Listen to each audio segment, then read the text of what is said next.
Zarah Sultana has really shown us all just how dumb she is with this tweet today, and it has caused quite the spat between her and Zia Yusuf. She said, "We've reached 230,000 sign-ups. That's more than Reform's membership. Nigel Farage, Zia Yusuf, Richard Tice, Lee Anderson," and then she crossed out the names of James McMurdoch and Rupert Lowe just to have an extra dig. She says, "Your boys are taking one hell of a beating. Labour, you're next." And that's quite hilarious given she's talking about mailing list sign-ups and comparing it to Reform's membership, which costs 25 quid a pop. It's not really that much of achievement, is it? She clearly can't do basic maths, and I mean, clearly in the world of communism or, you know, extreme socialism that her and Jeremy Corbyn live in, they don't understand how supply and demand works, and that if you charge 25 quid for something, you're going to get fewer people consuming it than if you charge nothing and it's just a free mailing list. I mean, if Diane Abbott, now she's kicked out the Labour Party, joins the Sultana, Corbyn, your party, that's going to be at least two of them in the party that can't do basic maths and don't have any common sense. And Zia Yusuf has gone in and just exposed how much of an idiot she is.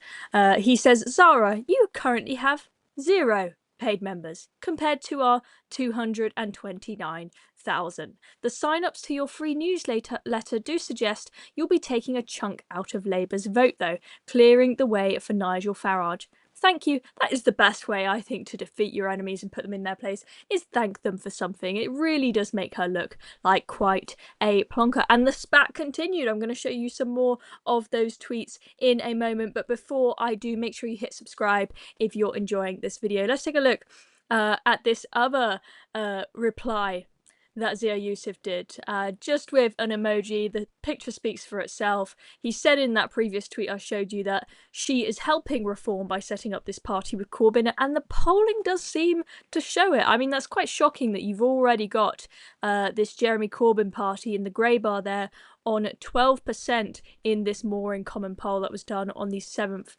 of July. And it's an average with the Find Out Now poll that was done on the 10th of July. 12% compared to 19% in the Labour Party. It's not a huge difference, is it? And it will be very interesting to see how that red bar and that grey bar get closer and closer together. Well, maybe they won't, but at least that's what I predict will happen. And why is that good for the Reform Party? Well, it splits the vote on the left. You know, people said, oh, the Reform Party will never get in because it's going to just split the vote on the right between Reform and the Conservatives. But I mean, if the vote on the left is split as well, then they won't be at any disadvantage on the right, will they? So actually, this party with they've now called it Your Party, which is a bit dumb, and we'll get on to that in a moment. This party existing is a gift for the Reform Party, and I don't know why the Reform Party and Zarah Sultana are getting in so many spats online, because actually they're not the enemies. I mean, the Zarah Sultana, does she really think, I mean, she is a bit stupid, I think we've shown that, that she's going to get voters from the Reform Party? Does she really think Reform supporters are going to switch over to the Corbyn Sultana Party? No, she needs to go after Labour. She needs to go after Labour's voters and try and snatch them if she's got any common sense.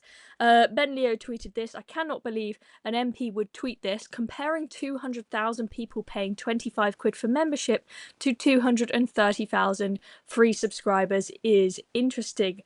And then Zia Yusuf did go after the name of the party. So it was quite funny how this all played out, in that the party was sort of announced, well, without Jeremy Corbyn's knowledge. He had a statement put out saying he's going to be a co-leader. He didn't even want to be a co-leader, but the statement went out. The party, it wasn't formed. It's not been properly formed yet. They're still just talking about it, but they didn't even have a name for it until yesterday. They've decided it's called Your Party. And Jeremy Corbyn tweeted, "It's time for a new kind of political party, one that belongs to you. Sign up at yourparty.uk." And Zia Yusuf said, "From a branding perspective, this is one of the worst party names ever." And then Zarah Sultana steps in and says, "Unlike Reform, we're doing things differently, with democracy and inclusivity at the core. From the launch to the party, conference, structures, and yes, even the name, we're building it together. It might feel unfamiliar to you. It's called democracy." Oh, Oh dear, oh dear. So that is the latest. We will see, of course, in the coming days if this spat continues on between Sultana, Corbyn, Zia Yusuf, and whoever else wants to get involved. Make sure you hit subscribe down below if you haven't already so you don't miss out on any more updates. I'm Chloe Dobbs. Thank you very much for watching this video.